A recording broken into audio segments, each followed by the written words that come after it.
Hola amigos y bienvenidos a Motor.es. Ya de primeras estaréis notando algo raro, y es que sí, esta vez no voy a poder hablaros delante de la cámara y miraros a los ojos. Bueno, vosotros me veréis a mí, yo a vosotros no, pero como de costumbre por culpa de una serie de circunstancias personales que este fin de semana, estos días, me impiden grabar vídeo como de costumbre. Pero no os preocupéis que se me ha ocurrido esta idea de hacer una especie de formato de podcast para que os pongáis, bueno, pues este vídeo mientras hacéis otras cosas para analizar un poco lo que ha sido este interesantísimo Gran Premio de Gran Bretaña, también experimental, en el que, bueno, ha debutado ese formato al sprint que muchos odian y odiaban antes de verlo y después, otros que resulta un poco indiferente y otros que, bueno, directamente adoran.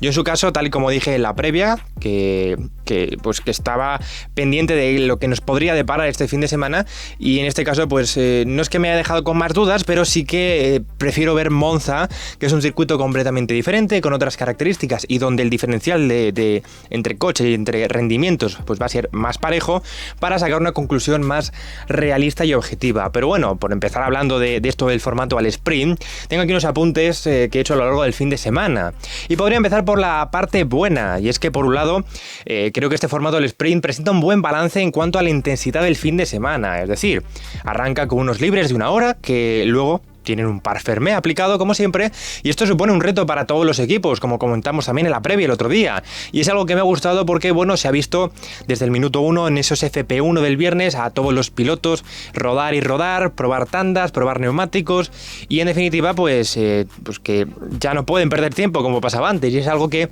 la Fórmula 1 estaba buscando desde hace tiempo, y creo que es algo que es interesante.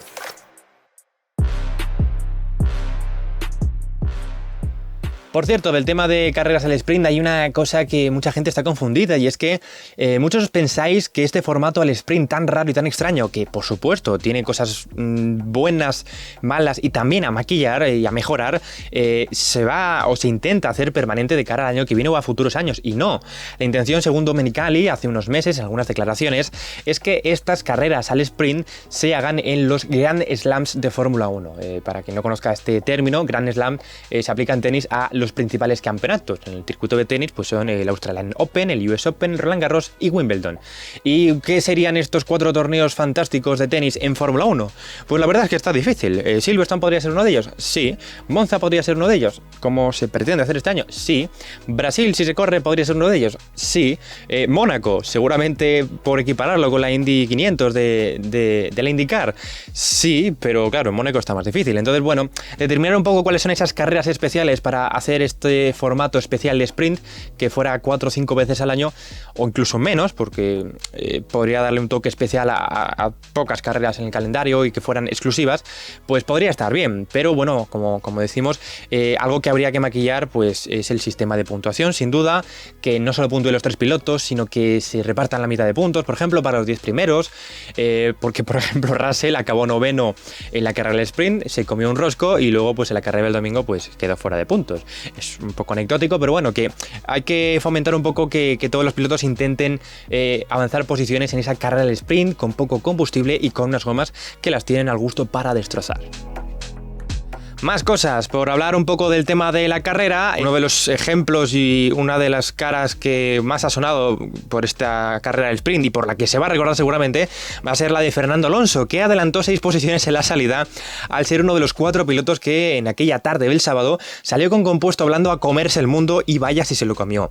Lástima que luego pues bueno, todos nos daremos cuenta de que, y él también, de que lleva un Alpine y que da para lo que da esta temporada, tiene un rendimiento, y bueno, pues al final, aunque fuera con neumático blando, los McLaren al final le arrancaron un poco las pegatinas, más Lando Norris que Ricciardo, que se lo tuvo que currar, y luego pues bueno, quedó 7º. Y oye, esto es algo de lo que decía el otro día, de que bueno, algunos equipos y pilotos de la zona media, con esto de las carreras al sprint, pueden intentar arriesgar de cara a estar en posiciones donde desde luego por puro rendimiento una vuelta Fernando Alonso no estaba para estar 7º. 7º, por cierto, que luego quedó en la carrera del domingo, por cierto. Luego hablamos de ello.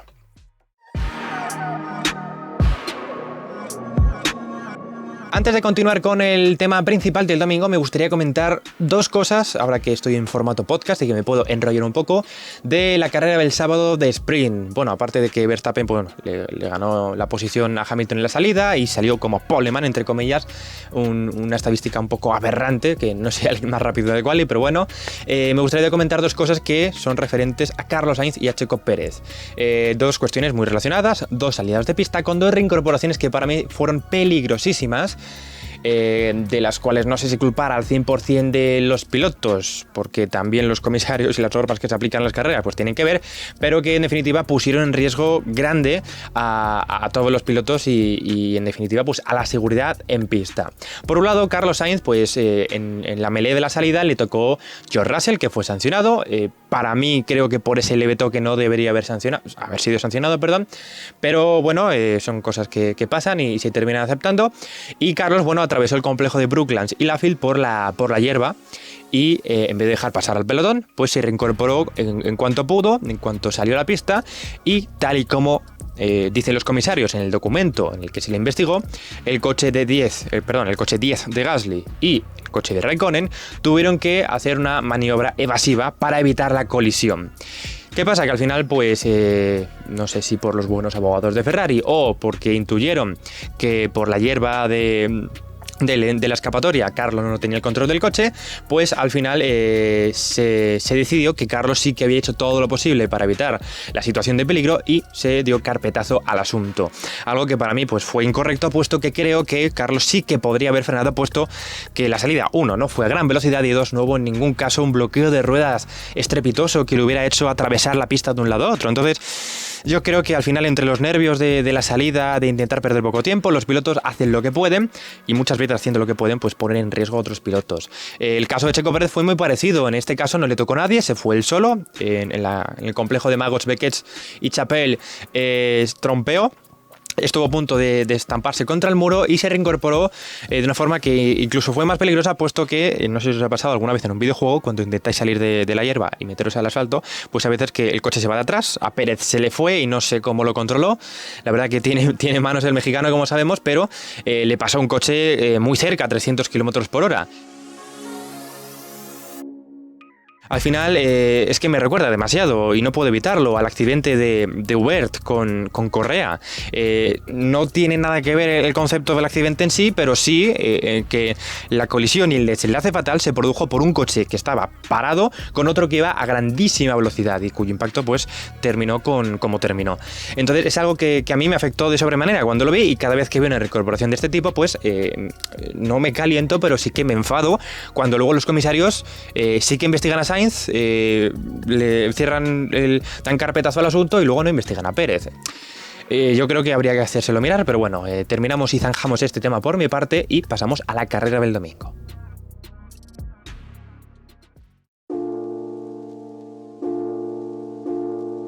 Y pasamos ya al tema principal, la carrera del domingo, una cita que para mí fue bastante espectacular por las batallas que vimos en pista, por lo que sucedió y por la hazaña de Leclerc, que a mí la verdad es que me recordó mucho aquel Gran Premio de Hungría de 2014, donde Alonso, con aquel Ferrari tractor, el F14T, pues estuvo a punto de ganar aquel Gran Premio de Hungría, hasta que bueno, al final le pasaron por neumáticos y por ritmo de coches que eran superiores. Pasó al final esto con un Leclerc que tenía problemas en el motor, que daban fallos y que al final, pues tras resistir casi toda la carrera, todo en Lewis Hamilton, pues fue superado por el poderío de Mercedes ante el abandono de Verstappen, evidentemente. Una situación que pasamos a comentar ahora, claro. Y pasando a un siguiente tema, hablemos, cómo no, de la polémica del fin de semana, ese toque entre Verstappen y Hamilton, después de una salida impresionante que nos dejó uno de los momentos más vibrantes que yo recuerdo de los últimos tiempos en Fórmula 1, sobre todo teniendo en cuenta que estos dos pilotazos se estaban jugando el Mundial. Verstappen salió peor y Hamilton pues se puso por delante, pero el holandés no cedió, le adelantó por fuera de Navi, estuvieron en paralelo en el complejo de arena. Luego, en la recta que desemboca en el complejo de Brooklands y Lowfield, Verstappen alargó frenada, se puso por delante de Hamilton y luego el británico pulsó el botón mágico de la potencia del motor Mercedes, se cogió el rebufo, se puso en paralelo y ¡pum! Toque en Cops. Verstappen 51 Gs contra las protecciones y Hamilton se quedó primero, luego le pasó a Leclerc, bandera roja, y ahí se neutralizó neutralizó la carrera. Pero analizando la maniobra lo estoy haciendo de vista porque realmente no tengo nada ahora mismo enfrente mía, lo estoy recordando ahora mismo los frames que posiblemente os ponga ahora mismo delante. La verdad es que en un primer momento yo dije, bueno, Verstappen ha pecado de optimista, Hamilton no tenía dónde ir, pero la segunda repetición ya me quedó más claro que Verstappen llega con todo el coche por delante de Hamilton en el vértice y Hamilton no hace nada para evitar la colisión. ¿Cómo? Esto no lo digo yo. Así interpretan los comisarios deportivos que sancionaron luego con 10 segundos a Lewis Hamilton. Piloto que en esta ocasión con Verstappen se deja bastantes metros con el vértice, no quiere ceder, como bueno, venían picados ya de las curvas anteriores, pero no quiere ceder, como es lógico, un competidor no quiere ceder. Verstappen tampoco quiere ceder, pero sí que deja bastante espacio. Y bueno, pues sucede la colisión que le desllanta la rueda a Verstappen y le manda contra las protecciones. Afortunadamente, Verstappen salió ileso, ¿vale? La noticia que tenemos ahora mismo, cuando estoy grabando esto, es que Verstappen está impecable y corre el Gran Premio de Hungría. Y al final, pues bueno, después de esos chequeos no le pasó nada.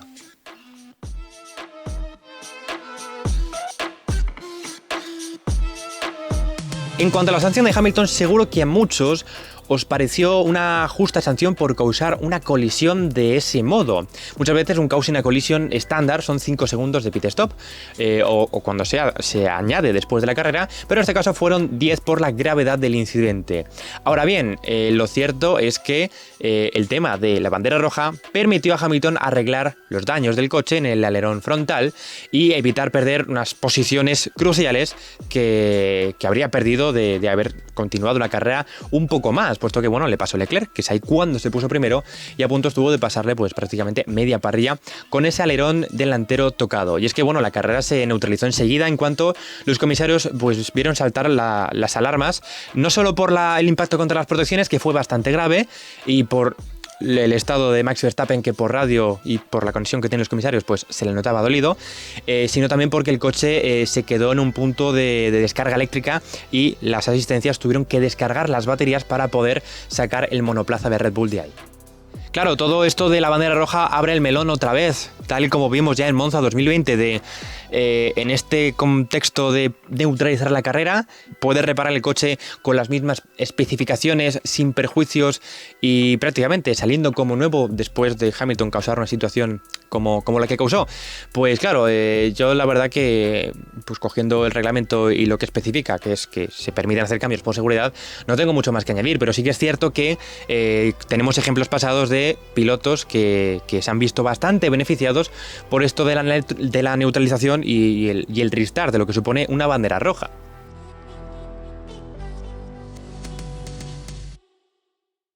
Y ya para ir finalizando este experimento de podcast que estamos haciendo para analizar un poco el Gran Premio de Gran Bretaña de la mejor forma que puedo, la verdad, que no sé si os estará gustando, si es así, pues dejadme un comentario mientras escucháis esto.